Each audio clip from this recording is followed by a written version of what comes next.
നമസ്കാരം. അക്ഷയ ന്യൂസ് കേരളയിലേക്ക് സ്വാഗതം.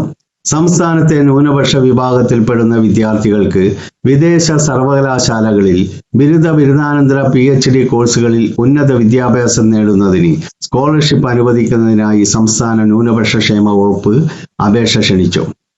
വിദേശ സർവകലാശാലകളിൽ പഠനത്തിനായി വിദ്യാർത്ഥികൾ ഷെഡ്യൂൾഡ് കൊമേഴ്സ്യൽ ബാങ്കിൽ നിന്നോ ന്യൂനപക്ഷ ധനകാര്യ വികസന കോർപ്പറേഷനിൽ നിന്നോ എടുക്കുന്ന വിദ്യാഭ്യാസ വായ്പയുടെ അടിസ്ഥാനത്തിലാണ് സ്കോളർഷിപ്പ് അനുവദിക്കുന്നത്. സംസ്ഥാനത്തിലെ സ്ഥിര താമസക്കാരായ മുസ്ലിം, ക്രിസ്ത്യൻ, സിഖ്, ബുദ്ധ, പാഴ്സി, ജൈന എന്നീ വിഭാഗങ്ങളിലെ വിദ്യാർത്ഥികൾക്കാണ് സ്കോളർഷിപ്പിന് അർഹത. ഡിപ്ലോമ, പോസ്റ്റ് ഡിപ്ലോമ കോഴ്സുകൾക്ക് പഠിക്കുന്ന വിദ്യാർത്ഥികൾക്ക് അർഹത ഉണ്ടായിരിക്കുന്നതല്ല. വിദേശത്ത് ഉപരിപഠനത്തിനായി മറ്റേതെങ്കിലും സർക്കാർ ധനസഹായമോ സ്കോളർഷിപ്പുകളോ ഇതിനകം ലഭിച്ചിട്ടുള്ളവർ അപേക്ഷിക്കരുത്. വിദേശത്ത് ഉപരിപഠനത്തിനായി വിദ്യാഭ്യാസ വായ്പ ലഭിച്ച വിദ്യാർത്ഥികൾക്ക് മാത്രമേ സ്കോളർഷിപ്പ് അപേക്ഷിക്കാൻ സാധിക്കുകയുള്ളൂ. അപേക്ഷകനും മാതാപിതാക്കളും കേരളത്തിൽ സ്ഥിര താമസക്കാരായിരിക്കണം.